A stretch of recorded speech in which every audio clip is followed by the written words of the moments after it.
All right, game 2, Rating Before Dating and Telechubbies. How do you feel about that, Phil? Rating Before Dating? You think that would have been a good idea for you? Yeah. Always. Art, what do you think? I do both, so I mean it's fine. But do you date date. before rate, or do you rate before date? You know, they're at the exact same time. It's great. It's great. Really? It's great. The it's rate great. before date or during date is great. Yeah. It's a good word used. Thank you for the rhyme. Anyway, it looked pretty good in game 1, and we'll see if they can carry that momentum into game 2. I'm sure that they're hoping to do that because the later that you can avoid going to the losers bracket and having to face one of the really good teams in Gold Division, obviously the better. Man.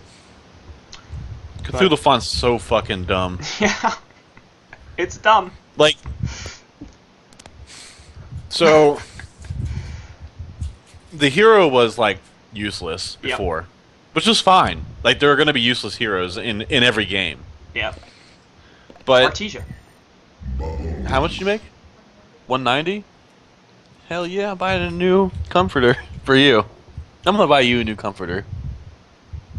All right, don't look at me like that. Sorry guys, so, Phil is trying to sort out his relationship problems. On stream. So then they changed him to be like unkillable. Yep. And for some reason they gave him a mock. Yep. At level 1. And a deny. And a deny, right? It's just a silly hero. But now, what I will say though is the downside of landing him is what? Sorry. The downside of laning him is that, like, you know, you eat a creep, it kind of removes your ability to attack the creep wave without pushing it, because you're causing all of that AOE damage to, you know what I mean, to the creeps or to the wave. So you gotta be careful about when you use the ability if you're trying to maintain lane control. I think you can actually. The fact that it gives you a level 2 deny is fine, because then you just deny one of your own creeps and you maintain lane control, because yeah, you're pushing it up a little bit further, but you've denied one of your own creeps, so not a problem. Okay. I don't know. I mean, at the beginning you're right, but I just, like, the hero is so good, I have such a problem saying that even anything about it is bad. I don't see anything that's really a problem. Like, he can do anything. He can lane in any of the 3 lanes. He can jungle. He can win in a 1v2. He can win in a 1v1. He could probably win in a tri-lane against a tri-lane by himself too. I don't think you've seen that, but he's like, what he's do you this do? year's he's like this era's electrician, like what electrician used to be before he got nerfed into fucking oblivion. Like, when electrician was at his strongest, he could seriously go up against tri-lane by himself and sometimes win the tri-lane. So that's kind of where Cthulhu Font is right now. That was way before me, right? Personally, but I'm old. You are old. No, just and old. I am. Just old. It's fine. It's all right. I'm old too, compared to all these bastards. Somehow I managed to be older than like 90% of the people on the HoN scene, probably more. And I'm 31, so yeah, well. I'm 23, and I'm older than most people, which means, how do you think I feel? I'm not supposed to be old yet. Well, you're not older than Breaky. And yet I am. That's fine. As long as I'm not older than Breaky, everything is okay. I think you're probably older than Mini Maggot. I think that guy's like 17. I think he's like 20, but... Maybe. I don't know. But yes, I'm older than Mini Maggot. It's weird. All these 14-year-olds all the time. He seems young. It's like, how does anybody... Do you think there's going to be... Alright, let's move into a small diversion, because you've been around esports for a really long time. It seems like nobody who's past, like, 35 is doing anything in gaming. And that's probably mostly because anybody who's past more like 35 wasn't just there. So... Well, I think it's a natural movement for people. Once you hit, like, 25 or 26, and you realize there is... not really much of a future in just playing the game. You know, like, playing the game is kind of a young man's or a young woman's venture. And I'm not saying that you can't be successful at it, you can't make money at it, because there are obviously a lot of people who do. But as younger generations come into the games, they've seen everything you've done. They've seen like everywhere you've come from, and they can build on that as well. You know what I mean? So the skill plateau continues to get higher and higher, and there's like a very, very limited amount or a limited number of players who can continue to grow past, you know, wherever they've gotten to at the highest point. Right. And I think the generally accepted progression for them is to go into management of some kind with esports. You know what I mean? Like you had people like, you know, HoN, who is the CEO of Complexity. Like, even for him, he was pretty old when he was playing competitive Counter-Strike. Even for him. But, you know, you had people like Fatality, you know, was a good example, who went into peripheral development and, you know, does his own thing there. And so, yeah, I think a lot of gamers, you know, I was a perfect example. Even though I didn't play any MOBAs competitively, I was a top-tier Team Fortress Classic player, which obviously, you know, before the age of streaming, back when the only time you got to, you know, compete was at CPL, nobody wanted to pay to have 8 people from a team go to an event. And that's how, you know, the teams were, or the matches were 8 versus 8 or 9 versus 9. But yeah, after I got done with that, you know, I obviously got myself involved in the management section of esports, and I think that's just the natural progression for people. So just because you don't see them gaming or whatever doesn't mean they've left the scene. More than either they've kind of grown out of gaming in general, or if they want to stay in gaming, they go into something management related, whether it be leading an esport team or coaching an esport team or working with you know, a software or hardware developer or some sort of esport organization. You know, it's like all the guys who run DreamHack and all the guys who run, you know, ESL and stuff like that. Those guys are all gamers. Those are guys who came up through the old school systems and stuff like that. I agree. I'm kind of surprised nobody that ever really used gaming. I'm kind of surprised that there aren't more people who are like in front. I mean, the behind the scenes people, that definitely happens. I'm kind of surprised that there aren't. I feel like the age of the casters, the producers, the on-camera people, it's getting a little bit older, but it's not like, you know, traditional sports where it's some 70-year-old dude that's doing it, because, and it's just different. So I think that's just because esports is so young. Yeah, and that's what I'm getting at, right? Is that it just hasn't been around long enough for people to get that old. Like it's funny because it's young, but it's not young at all. You know, it's one of those things like, you know, CPL and stuff like that. I went to winter CPL in winter of 2002. Yeah, DreamHack's close to 20 years old now. Right. I mean, you know, when you think about it, like, you know, how far along had major sports come in 20 years? Like, you know, if you look at, you know, like MLB or NHL or something like that. Yeah. So, but the difference is between those organizations, besides, you know, money and viewership and the things that obviously are important to fostering and solidifying a scene. Oh, there might be a little bit of action at the bottom lane. We didn't even talk about the game at all, but Tempest, that's fine. A little bit of action there from Rhapsody. But yeah, I think that that it kind of died there for a while as console gaming became extremely popular with the games like Halo, and that's kind of when you saw MLG take a little bit more of a public stance. Right. But even then, I mean, what happened with that was, say, like 5 years of just nothing in America. I think really what happened with that was people went too early. If they had waited maybe 2 or 3 years before they had started to put a whole bunch of money in it, I think it would have grown to where it is now, maybe a couple of years sooner. But what happened was everybody was like, oh, this gaming thing, we should start to explore it, let's put a whole bunch of money in it. And then it never really went anywhere. Like, they tried to put it on TV a couple of times, and that didn't do so well. So people were then just like, oh, well, we tried, so we're not going to do it again. And now it's taking, you know, people on the internet doing it and just saying, screw TV, we'll do it ourselves. And, you know, screw the established entities, we'll do it ourselves.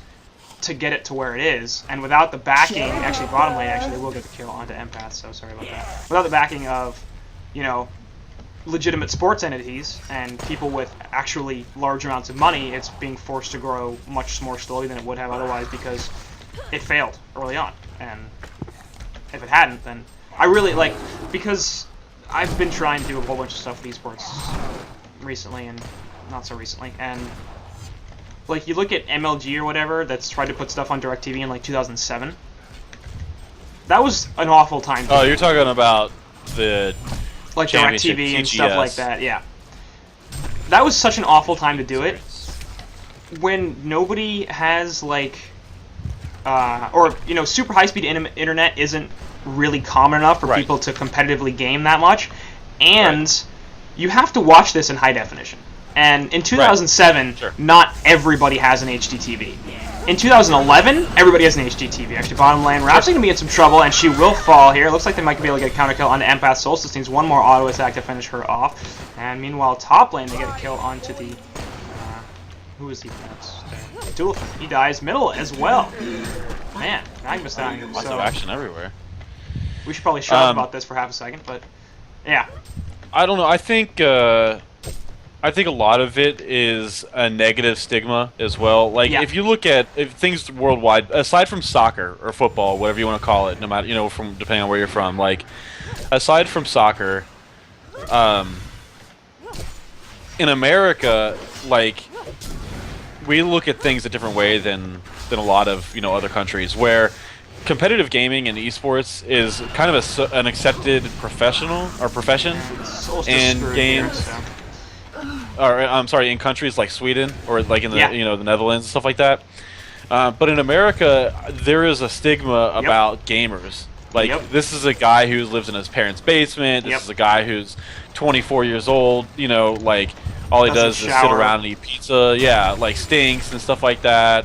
And until like we're able to change the overall perception of of gamers, like you're not going to see a huge swing, I don't think, in the acceptance of esports either, because they go hand in hand. You got to accept the game if you're going to accept the game, and obviously things like League of Legends and the how you can now get like a work visa for playing LCS. Like that's a huge step, a huge major step for esports in the legitimization of esports. But then there's also things like the way that, and I don't want this to sound like I'm bashing any specific people or any entities. Nope, actually, this is gonna be a lot of action down the bottom lane. Bubbles managed to turn that around. That was ridiculous. They also get the kill on the Empath here down here, but Bubbles managed to get himself worked into a collar and himself into a corner, and the mock on Cthulhufin's face basically just ran out, and he uses the shell strip to counter the kill. But yeah, it is too bad because there's this perception that they're all just fat lazy nerds, and you go to or you watch something like that, and it's really untrue. Like I don't know how many significantly overweight competitive players there are, but probably not a lot. Yeah, there's like zero because there's like Swan, and that's like it. there aren't that many, but honestly, I think you do need some physical resistance to be able to game for 12 hours or to be able to have the reaction times that you need to do stuff. All right, Art apparently gonna leave, but well, there's that, and there's also you eat like one time a day ever because you're sitting there playing computer games or console games or whatever. So you eat less. You actually burn a lot of calories. Oh, nice charge there on Tempest, but I don't know if they'll be able to turn this around. As Magnus comes down, they're going to look for a turn kill. And on the Solstice. Yeah, Lava Surge there will stop him. Gunblade here going to try to do something, but no, Solstice definitely going to fall. Actually eats a health pot, which is completely silly because I just wasted 100 gold. Gunblade want to get a counter kill here onto this Tempest, and one more auto attack, he will be actually able to do that. We'll see if he'll pay for it. Doesn't look like he will. Actually puts the ultimate onto the Magnus as well, and he's not taking any damage. That was weird. Didn't look like Magnus took any damage. Well, I think he was... I don't know. I thought he was stunned at first. Maybe he was stunned. Maybe he was stunned by Essence Link and just was following him around. I think that's what happened.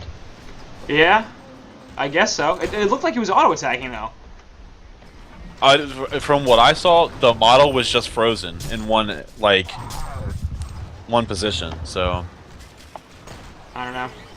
Anyway, Dimitri apparently gonna throw me a host. That's not always nice of him. Lots of stuff. Alright, yeah, they're saying Gunblade sent by Empath. Looked to me like he was trying to auto attack, but yeah, very possible.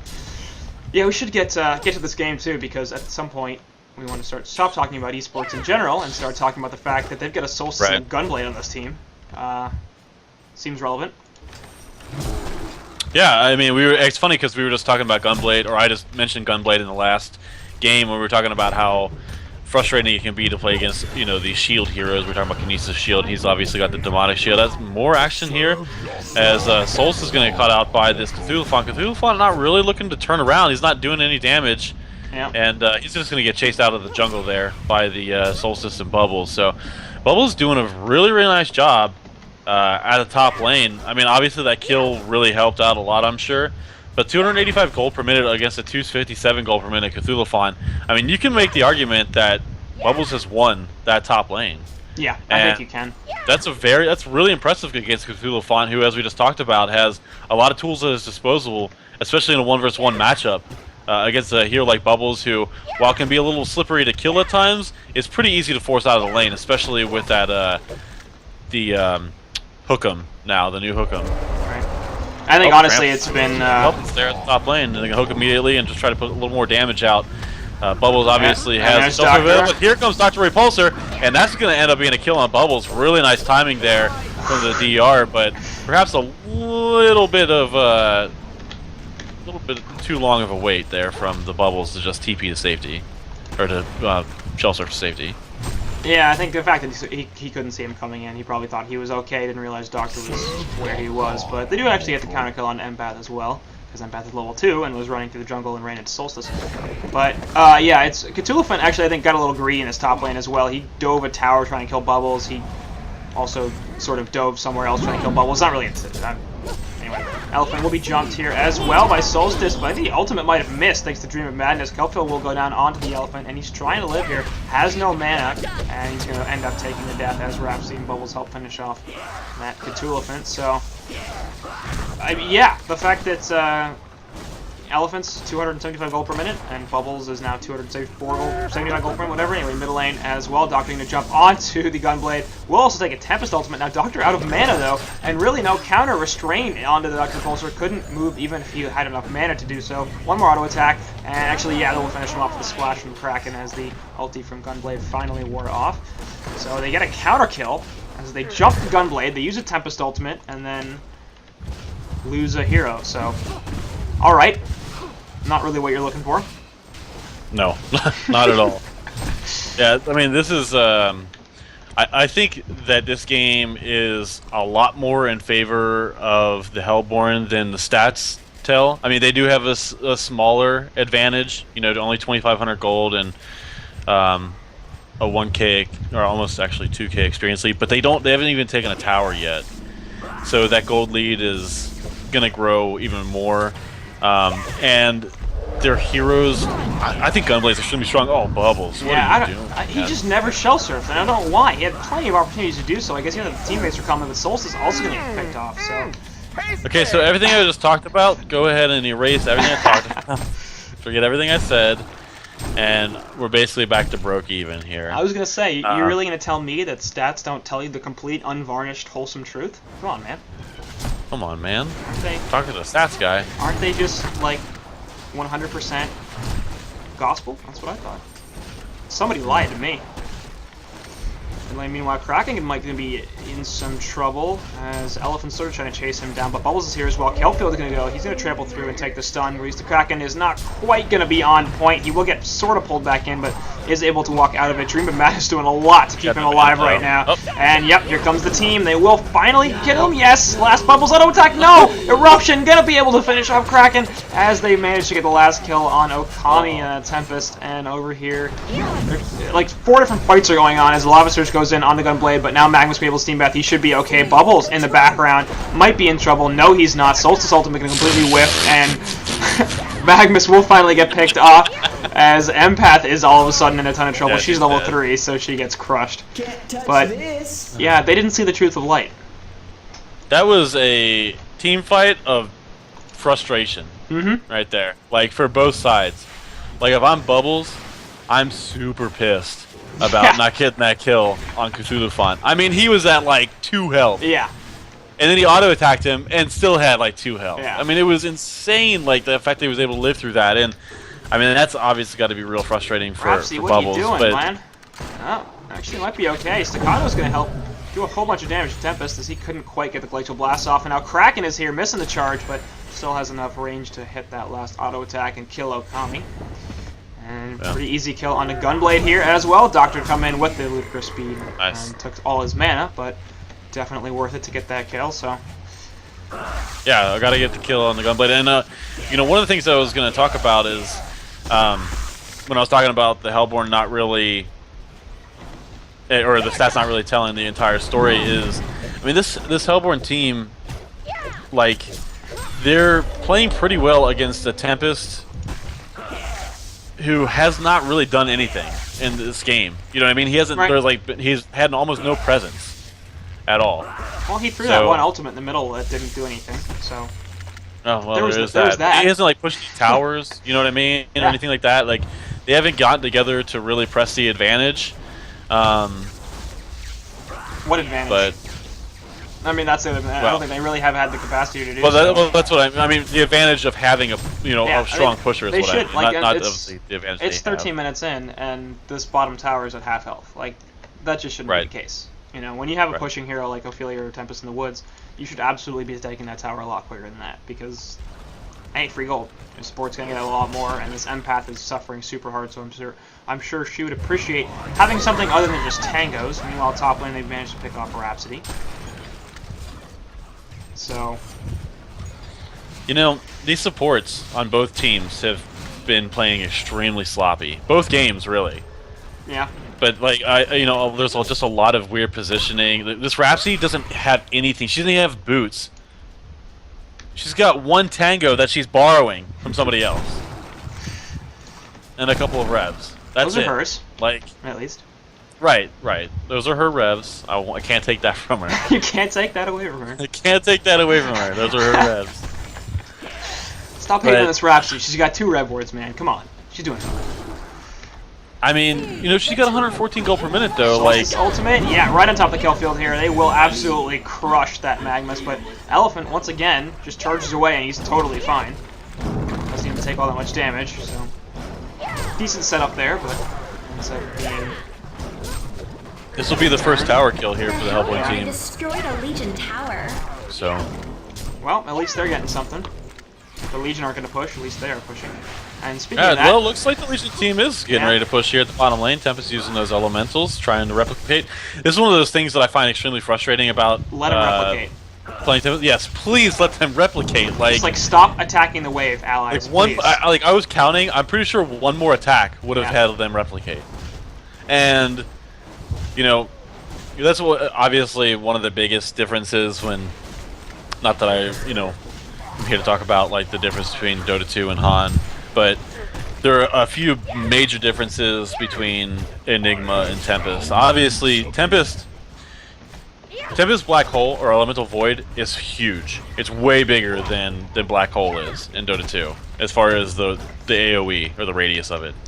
That being said, though, the Meteor in Dota 2 is way stronger, and Elemental, you can actually transmute like hell cannons. You can transmute siege units, which makes pushing a lot easier. You know what I mean? You don't have to worry about that, and plus they replicate on basically everything. Right. So, but yeah, that's one of the things I always used to get so frustrated about when playing Tempest is, like, you know, everybody really wants to push, but then nobody wants to let you replicate the elementals. They just want to farm it as fast as possible. So it can be frustrating. And I mean, even like when you're behind a tower and you say spawn elementals like under a tower because that's where the creep wave happens to meet, just let the elementals deal with the creep wave. Attack the tower, because then everybody like destroys the creep wave, which is nice because then the creep wave's gone and your creeps can attack the tower. But like, let the elementals spawn on the creeps and then kill the creep wave, and then you have twice as many elementals to kill the tower, and it goes a lot faster. And in the meantime, Every time I see you're doing tower this damage as Dr. well. Repulsor, I think that it's that one Tempest avatar. Oh, the Deconstructor Tempest? Yeah, the Deconstructor Tempest. AKA the only decent Tempest ultimate? Is that fair? Are you kidding me? The original, the first Tempest ultimate? I think that's the one that he's using, isn't it? Is that the original? Yeah, the first. I yeah, think it is. so. It is. It's the first alt avatar for Tempest. God, it's so bad. I mean, this alt avatar is what now, like 3 years old? I mean, when did they start doing that? Must have been 2011. Yeah, so 3 years old. I can't believe I want HoN. to say it was 2011. HoN is 5 years old. Can you believe that? Yeah. Yeah, I can. I was there at the beginning. So was I. I have a pre-beta. No, not pre-beta. I have a closed beta account. Yeah, I have a closed beta account as well. So. I bought this damn game, man. I pre-ordered. So did I. I pre-ordered it. It's funny. I mean, I had 7 HoN accounts before I even worked for S2. Now I have like 31 or something like that. But that you bought? Yeah. I mean, this is back in the day when it was like, hey, buy like a coin pack. You know what I mean? And you get like a free sub account with it, stuff like that. And I got a couple sub accounts from S2 when I was casting. Like my first trip to DreamHack, DreamHack Summer 2010, which was the first DreamHack HoN had.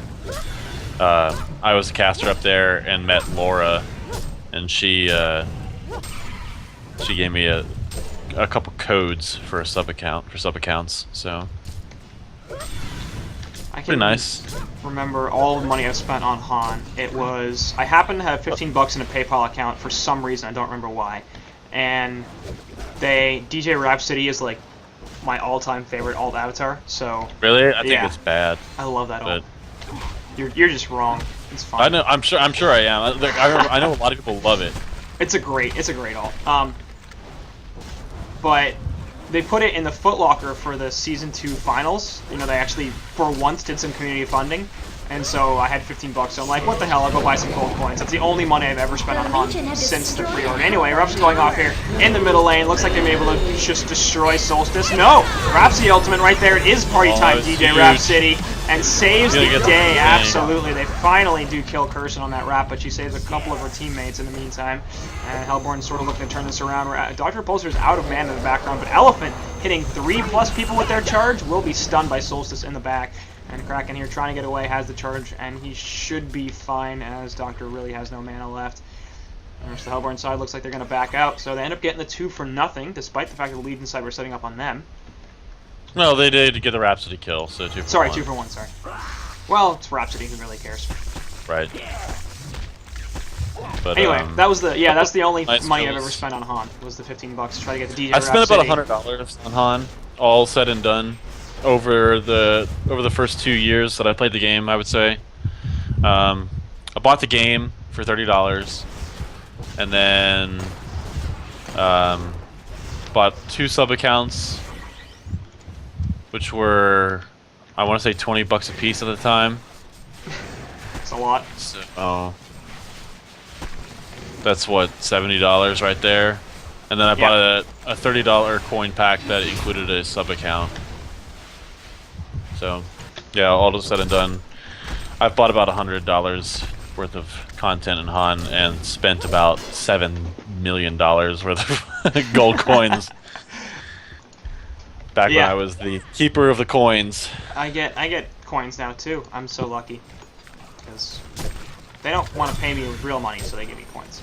Well, I mean, why would they? I agree. They're not doing any community service. I mean, from their perspective, why would they pay me? I'm clearly not begging to be paid. Although, yeah, please do pay me. I wouldn't mind that.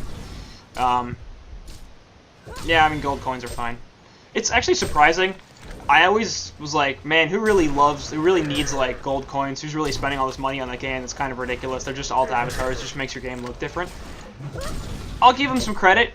Game's fairly more fun to play when you have a bunch of alts and, like, extra vanities and stuff. It's enjoyable. Right. Anyway, Solstice gonna be killed. No, it's the stun. We'll cancel the eruption, and he's gonna turn this around now. All of a sudden, Magnus is in a lot of trouble. Trample forward will hit Solstice, but Gunblade's here as well. Dream of Madness is doing a ton to save his buddies. Portal Key back in from Cthulhuphant. That might have been a mistake. He's now going to take the Kelp Field. Yeah, he will fall, so ends up saving his buddy, but pays for it with his own life. I'm not sure what happened there. That was really odd. Like, I thought it was going to be a for sure kill on that Magnus, and then they kind of just clipped each other. They just kind of ran into each other for 2 or 3 seconds. It was the Dream of Madness. Oh, okay. Is that what it was? Yeah. Gotcha. I keep forgetting that Cthulhuphant has a third ability. Because the old one was really bad. Yeah. Like it was annoying, but it was still bad. It was terrible. Yeah, it was. I mean, it was basically just a slow. It wasn't like a fear or anything like that. So. I mean, Old Elephant I think might have been the worst hero in the game. It was just terrible. Like, I never felt you could do anything with that. It was bad, but worst hero in the game. I don't know. I mean, I think Gladiator's really fucking terrible. Like, he's got no role in the game at all right now, or has had for a while, and like he's so he's like, oh man, but like think about all the big crits you can hit. Like he's just so RNG based on. Like, if you don't get a crit on a Whiplash coming out of stealth, like, it's like, well, okay, well, there you go. I think people underrate his ultimate. Like, if you can hit a good ultimate with that hero, it can do a lot of work. Because it's not just the movement speed, it's a giant AoE stun, it's the damage reduction. Like, that can do a ton of work for your team. It's really hard to do, but it's a lot easier since they changed it so you can actually target the damn thing. Like, I don't even know what other friggin' heroes are in HoN anymore. That, like... But, like, Emperor kept using this hero, like old Cthulhuphant in HoN, and I'm like, what are you doing? I never understood why he thought it was a good hero. It never worked. I think it's because, and this is gonna sound like a slight against Emperor, but I don't mean it to be, like... Anyway, there's kind of like going on here, so shut up for a second. As Cthulhuphant will die, and Random What the Bubbles will pay for this as well. Nice stop, actually, on the Magnus ultimate by the Gunblade. Looks like Dr. Repulsor going to be in some trouble as well. He will be able to get away. Can he run? Probably not. There goes the Blood Chalice from something. No, that was the Sanitarius from Solstice being popped, and they will get the kill. So, Portal Key on Kraken, good item, but... Alright, now you can talk. I think it kind of goes back to what you posted in the forums, to that guy who was asking for, like, strategies or, you know, like, what to know about competitive gaming. Like, if you can play a bad hero better than you can play a good hero, right? Then you should play that bad hero. Yeah. You know what I mean? Yeah. Like, Emperor was a solid player, but he was really only ever good at basically Electrician. And when they took that away from him, he needed something else to be able to rely on. And I think Cthulhuphant kind of became that hero. It was a hero that was like, he was good enough at to think like, okay, we have to make sure we keep an eye on him. But the hero wasn't good enough to where it was like, wow, we gotta waste a ban on this guy. Because it was like, even though he's gonna get this hero and he's good at it, it doesn't matter. Because it's a cap, right? Like, so like the maximum utility you can possibly get out of a Cthulhuphant, or the older version of the Cthulhuphant, was so much lower than other heroes. That, okay, even if you're getting 90% of what Cthulhuphant can be, that's like as good as 50% of what Tempest can be, or a lot of other heroes, right? It's how Geomancer used to be. You know what I mean? Like, why the fuck would you pick Geomancer when there's Behemoth and Magnus? Yeah. Like, they serve no purpose. But now, like, with the changes that have happened to Behemoth and some of the buffs that that Geomancer's gotten over the course of time have made him a little more viable, which we saw in the last game. So, I mean, I'm not saying that I'm still picking, you know, Geomancer over Magnus, because that would never happen in a million years. I would not do that. But it's just like, you know, he's not total trash. Right, he's not a useless hero. Like, we see him get picked up in Diamond by one of the best teams in the world, and it works. Like, it's fine. It's not something where you go, what the hell are they doing? Because they just threw the game by making that pick. It's much more, alright, I understand what they're going for. Maybe it'll work and maybe it won't. But anyway, Magma's going to try to catch Bubbles out here, but probably not going to be successful because he's really, really difficult to kill. I'm going looking at the heroes list right now to see what hero I think is the worst hero in the game. I think it's Artesia. Like, Deadwood is really fucking bad right now. Deadwood is bad. I think it's Artesia.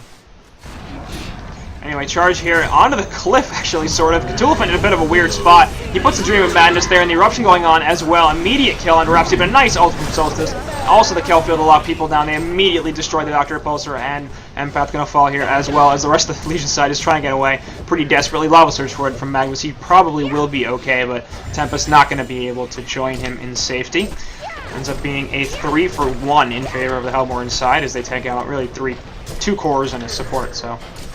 Is there a visual indicator for Dream of Madness for like when he has it on? Yeah, it's like this big orange thing. Destroyed a Legion tower. Like, I've been trying to like keep my eye out for it, and like it just hasn't been like incredibly noticeable. Everybody gets like this orange aura around them. It's just kind of annoying because Cthulhu's the orange player. But yeah, there's like an orange aura around each enemy hero, and then when it actually affects them and they start attacking things, there's like this big. Oh, that's next level strats here by rating before dating. Nice, using the orange hero to their advantage. I think that would work if they were on the Hellborn side and they were doing it to the player who was orange, but the aura affects the opposing team, so it's not going to be very effective. True. So. Well, whatever. But yeah, it gives you like a big black frowny face sort of thing. Okay. It looks very Halloween oriented, for that matter. Gotcha. But yeah, Deadwood's really bad. Oh, Aluna. Like you said, Aluna might be my Aluna's really bad. Terrible hero, and people keep picking it. I don't bad. know why. Yeah, Artesia's. I think Aluna's the worst hero we see in competitive play, and Artesia's the worst hero in the game right now. Like that would be what I say.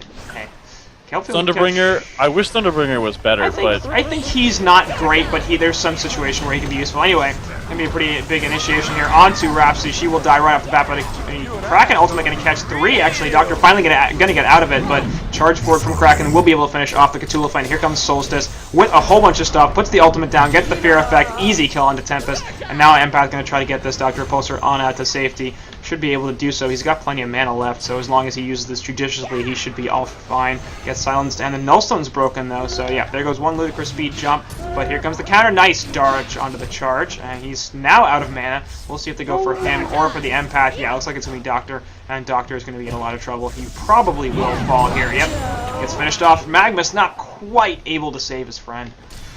Coming a little bit sooner, I mean, he would have been able to get Doctor out of there maybe, but oh well.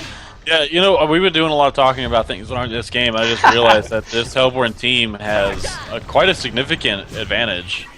14,500 experience, 13,500 gold. I mean, that's a sizable lead. And when you look at, kind of like similar to last game, when you just like go carry for carry, like Gunblade, I think is just ridiculously strong. Like I think the hero is completely underplayed in the competitive scene. You know, we see him every once in a while. I forget what the team that ran him a few times. Was it? I think that was Tree. Willowkeeper? I think it was Tree. I think Boxy's played Gunblade a couple of times. Right. And not recently, but every time they play him, like it seems like he does like really, really well with it. I'm not sure if that's more credit to the hero or more credit to Boxy, who is obviously an outstanding player on his own. But I think Gunblade has a lot of viability there in the game now.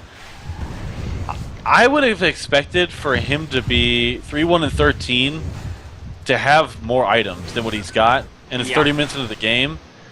But I guess he did go for that shrunken head, which kind of keeps him away from being, you know, like super decked out with damage items. There's more initiation down at the bottom lane, and they're gonna pick up a nice double tap down there, and you know, picking that Dr. Repulsor off basically immediately after it came back up. Yeah. So that's gonna be a really nice pick for them. They're gonna get this tier 1 tower.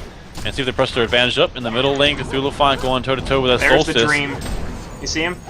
Yeah, I see it now. Got it. Anyway, yeah, Solstice is going to be in a lot of trouble here. He gets stunned out by pretty much everything. It's kind of blocked out by the health bar. Yeah, it's not that great. And in that situation, the Meteor was down as well. Why the hell is Solstice still alive? Too good. Really? Wow, that's kind of insane. And he will put the Illuminate down as well, do some damage here. It looks like he might actually come back in. No, in fact, he's just going to leave. Shrunken Head gets spot by Kraken. He's looking to chase down this Tempest. Tempest does not have a portal key, excuse me. I thought he did. I don't know why, but Now, Great all of a sudden- toggling of the Insanitarius right there. Yeah. So, The Hellborn Kraken, he's going to try to destroyed a escape. He Legion should be tower. fine, though. Yeah, See over let's here, get Magnus charged is up. sort of in the wrong place. They're going to catch out Rhapsody, though, as it turns out Rhapsody, in fact, is the one who's in the wrong place. And she will die. Oh, poor DJ I think I'm a Rhapsody. little bit behind you, actually. I think you are a little bit behind me. I'm at 32 minutes, 32:01, 32:02, Yeah. 32:03. 5, 6, 7, 8. Yep. Yeah, Is that where you're at? You're Okay. perfect. Close enough. You're perfect, Phil. Yes. Yes. Yeah. I was about 5 seconds behind. That just happens every once in a while. You know how... I don't understand, for the life of me, why they haven't created a party viewing system for replays. I don't know what the technology behind it is, but, like, people have been asking for it, including S2 staff members. People have been asking for a lot of stuff that hasn't happened. You know, I mean, it's just, it doesn't make any sense. But, whatever. It is what it is.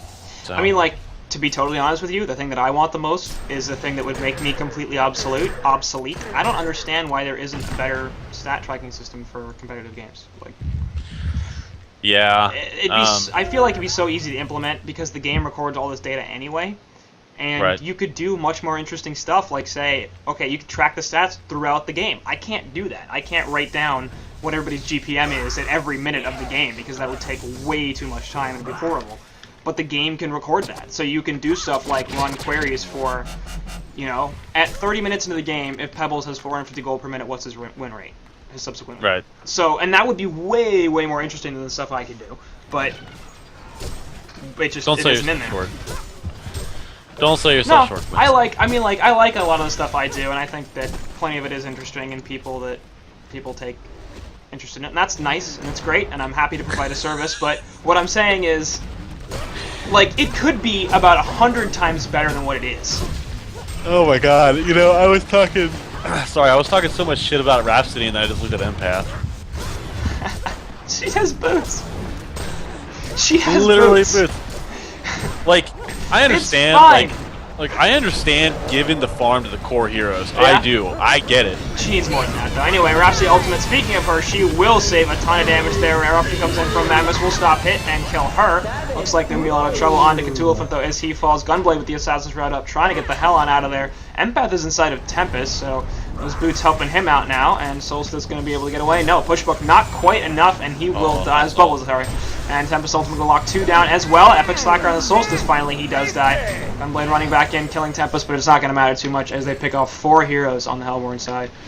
And now all of a sudden Gunblade is invisible. He's going to have to get the hell on out of here. He will be able to pour it away. It looks like Magnus doesn't have enough mana for a stun, so he'll be just fine. And now Kongor is going to be stolen by the Legion team. So, yeah, really nice. That was a much needed comeback there from the Legion team. Although they still do have quite a ways to go if they want to get back into the game. And of course they have the heroes to do it. Dr. Repulsor can still be very effective, or is a very effective late game hero. Tempest is always effective as long as he's got the ultimate available to him. And having that portal key is going to be able to maybe put himself into positions to land a decent ultimate. So we'll see what happens with that. But the Hellborn team, they do continue to have these items coming. You know, Solstice, one of those heroes that we don't get to see too often competitive. It's one of those heroes that when he first came out, everybody was like, this hero is like insane. You know, it was so broken, and then it was god awful, just garbage. yeah.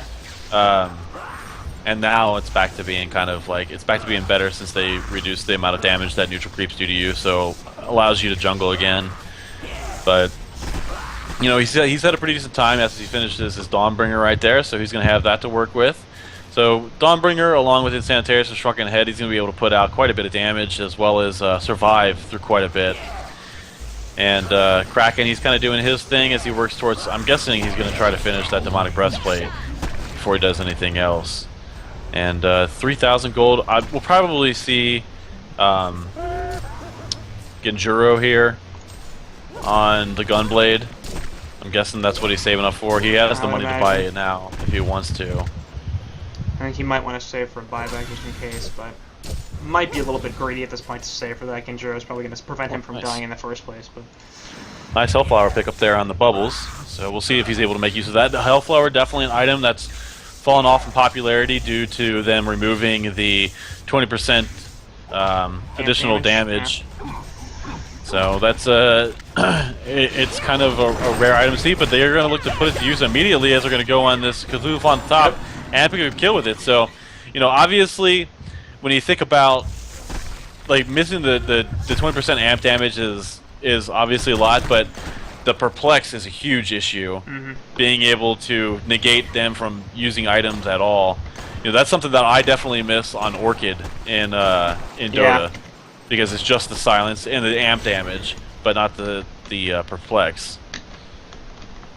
So it's one of those things where, you know, you pop it on them, but then they just pop their BKB, and then it's like, well, why the fuck did I just waste this 4,000 gold cooldown on you?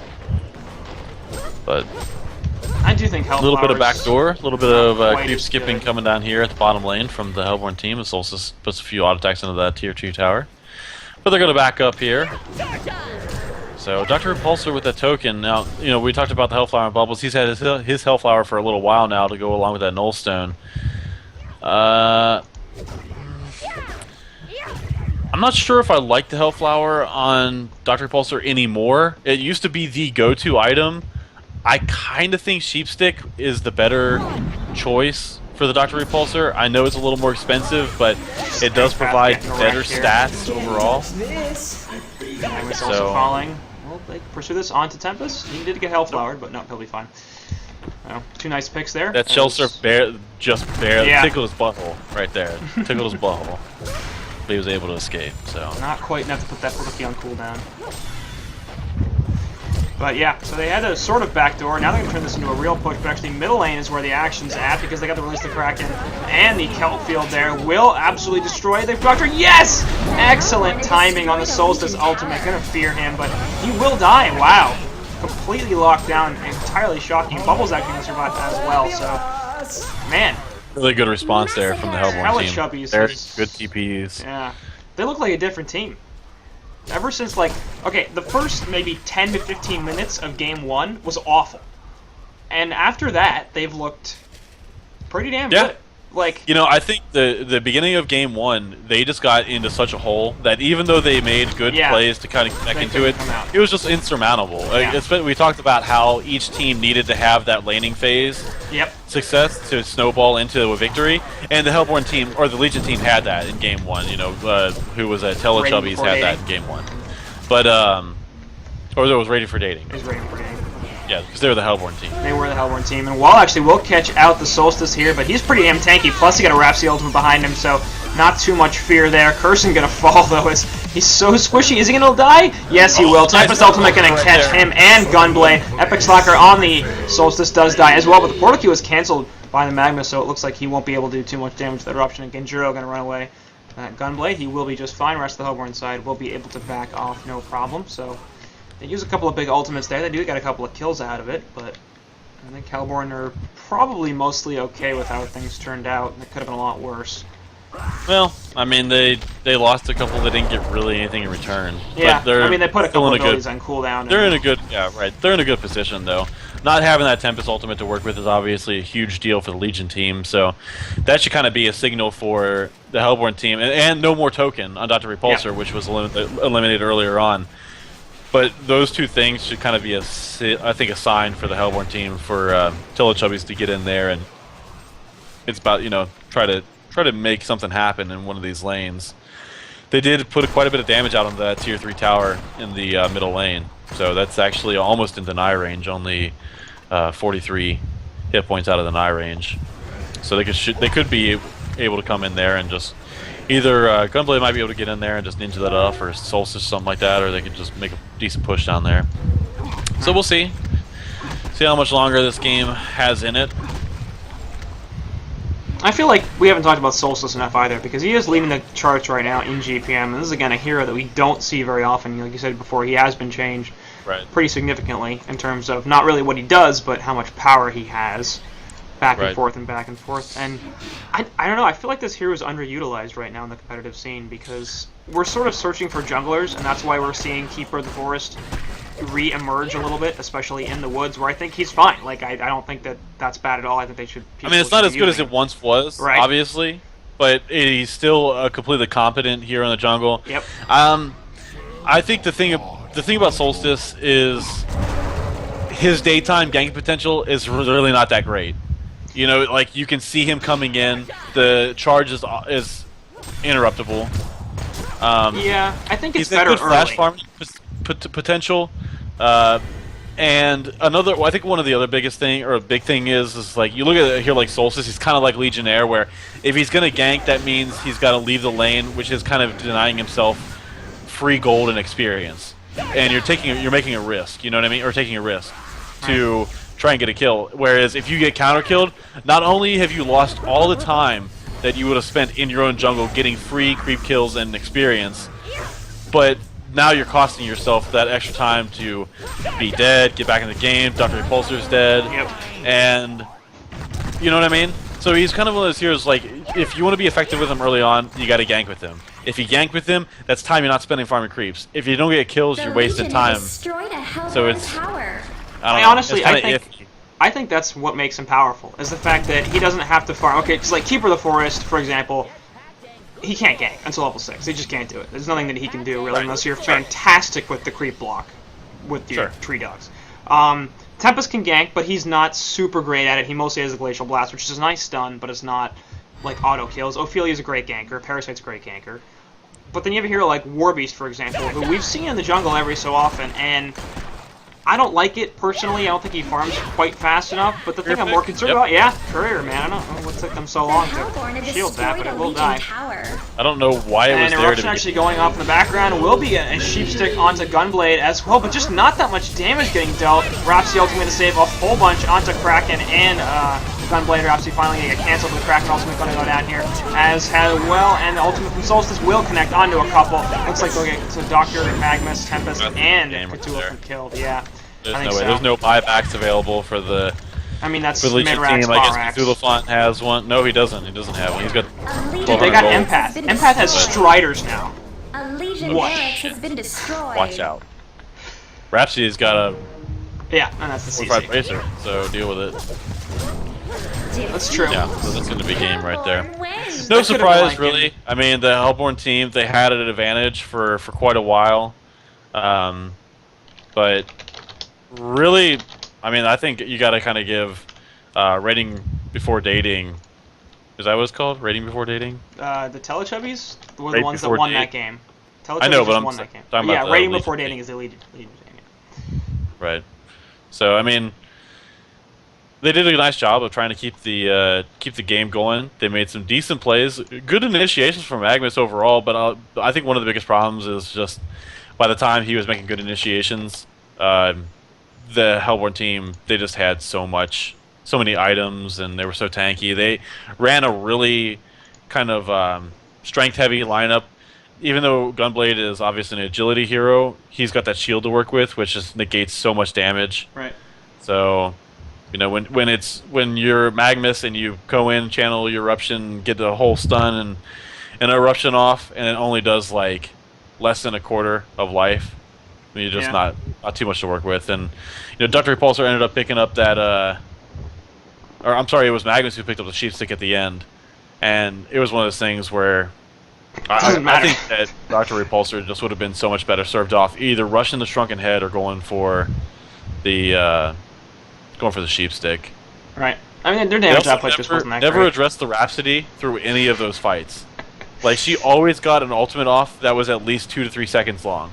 Often right in the middle of everything. Like, right. It's not like she was hiding somewhere else or something like that. It was often. Like, I understand you want to go in there and you want to try to, especially when you get the Hellfire and Dr. Repulsor, you want to get in there and try to shut down the Kraken or shut down the Gunblade, you know, or the Solstice, something like that before they get their Shrunken Heads off. Yeah. But shutting down that Rhapsody, like, just straight off the bat, would have saved them multiple times. It would have, or at least would have maybe gotten them multiple kills. I'm not saying it would have definitely won the game for them, but it would have made at least coming back a little bit easier. And it's not like it's that hard to kill Rhapsody. But I agree with you. Like, the tank was definitely there. Even more than that, it's just this Hellborn side was so damn hard to kill. You got 4 heroes there that are either tanky or have escape mechanisms or both, especially when you put the Genjuro onto the Gunblade, plus you have a Rhapsody behind it. And the Legion team, they don't have real sources of damage. They've got Tempest, who doesn't do a lot of damage. She's mostly about lockdown. Empath, who doesn't do a lot of damage herself, although she can help to carry quite a bit.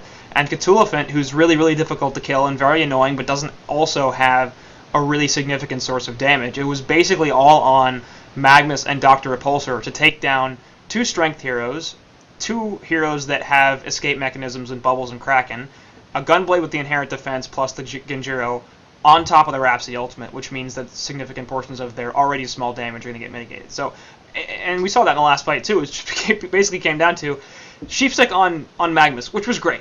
That's great. You locked the hero down, fantastic. And then nothing happened. Like, you didn't take damage. So right, no follow up at all. Right. There's no damage follow up at all.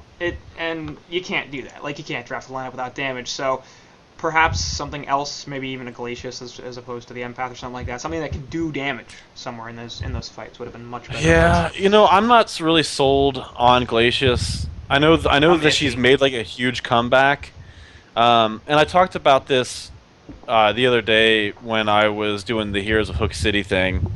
I had a discussion with KGE after, or maybe it was before the show, and we were talking about the changes to Glacius, and it's like Glacius had got this, like, in my opinion, pretty large buff to Chilling Presence by having the max mana that she gives. Yep. And to me, that's kind of the reason why a lot of people have been picking her up. Yeah. Nothing else has changed. You know what I mean? Like, all the other heroes are still as strong as they used to be, for the most part. But like, suddenly she's got this buff to chilling Presence, but nobody's changed the way they skill the hero. Yeah. So people are still maxing Tundra Blast and Ice Imprisonment and taking 1 level of Chilling Presence early on. And like, getting the extra 50 max mana, yeah, it does make a difference on some heroes, but that's like, picking her up isn't really making that much of a difference to me, because they're not changing the way they skill build her. If she was maxing Aura first and getting 200 mana, imagine like a Magnus or a Meraxis or a Pestilence or a Legionnaire or a Pharaoh, something like that, with 200 more mana at level 7. That's insane. That's insane. Right. That's an insane amount of mana. It's an extra stun for a hero that's often going to have problems keeping their mana up, and especially in the middle of a team fight when they can't use bottle charges. But like, given 50 mana to like Magnus, which is 140 mana, like, it's like, okay, I guess that puts me 50 mana closer to being able to afford another stone, but my mana regen is already terrible. So by the time I get that extra mana, it's still gonna take me 30 seconds or a minute or whatever until I'm there. So yeah, like I said, I don't know if I'm really sold on the hero. It doesn't scale well at all into the late game. The ultimate is obviously good, but like, one hero that I don't understand why you don't see any more support wise is Andromeda. Like, I do. Can't lane. Why you don't see her? Can't lane. Yeah. Just can't lane. Okay, so for example, I think roaming could be opened up again though in this I hate it. I hate roaming. I don't think it's a viable strategy. I want to address 2 things. First of all, I think Glacius, the reason we see him is, one, because there's a lack of good support options right now, and Glacius is on the list of heroes that aren't bad at it. So it's more that we don't have a lot of good support options more than he's a particularly good one. I do agree with you that the reason to get that hero is Chilling Presence. Like, there are other heroes that do better at immobilizing or team fighting or stuff like that than Glacius. Like, I'd rather have Voodoo Jester than Glacius. That's a good one. Sure. And there's no real reason to pick Glacius over Voodoo Jester in many situations, except for the fact that you get Chilling Presence on Glacius and you don't have Voodoo Jester. So I agree that they probably should change the skill build, especially with the buff to Chilling Presence. But I think, like, the reason we don't see Andromeda is just it's the lane presence. It's like Polywog Priest, right? Great support hero if you can get him out of the lane. And if it's Andro versus Polywog, I'd much rather have a Polywog, because the CC presence he brings late game is fantastic. He's a great team pusher, and having a 300 damage nuke is always useful no matter what stage of the game is. But there's a lot of heroes like that. There's a lot of support heroes that just don't have a great laning presence, so you can't get them anything. They can't help you. And in a jungle meta where you're possibly going up against a dual support lineup, if you have a jungle hero and a weak support, you can lose all 3 lanes relatively easily. and then you lose the game. Like that's I think why we don't see heroes like that. It's why we don't see more support diversity, is because you look at the support heroes we have in the meta right now, they're all strong laning heroes, and that's what's expected of support right now. So I guess. Yeah, I don't know. I see opportunities and openings for heroes that that you don't consider. Like Plague Rider completely dropped off the map. You know what I mean? Like nobody's seen Plague Rider in years, or not. I won't say years, but it's been a long time since we've really seen him. Yeah. Prophet is one of those heroes where a lot of people really want to experiment with him. They don't. Myrmidon is pathetic. Like, the hero's so good, but it's so dependent on having somebody there to set things up for you. Yeah. Like, if Tri-Lanes ever came back, Myrmidon would be insta-picked or insta-banned every single fucking game. Yeah. So, but yeah, like, I don't know. I'm not, like I said, I'm not sold on Glacius being, like, the top-tier support hero that a lot of people seem to be picking him up as. But whatever. I'm already in the other game, so if you want to... Yeah, we should wrap this up, so I'll give you a second to update my overlays. We'll be I done can with look game at 2 here, guys. the rest of these heroes now that we're pick screen, so I can see which heroes are terrible. Just cheating. Oh, you're just looking at... Never mind. Different thing. Anyway. Oh, yeah, I'm looking to see which heroes are bad. Series is Martyr's tied really up, fucking guys. bad. Monarch is terrible. Martyr's good, I think. He's just maybe not use correctly, but he's definitely good. Monarch is terrible. Monarch is a terrible, terrible, terrible hero. And Waz has pointed that before, saying, yeah, she's going to get a rework. But anyway, series is tied up 1-1, so stick around, and we will be right back with Game 3.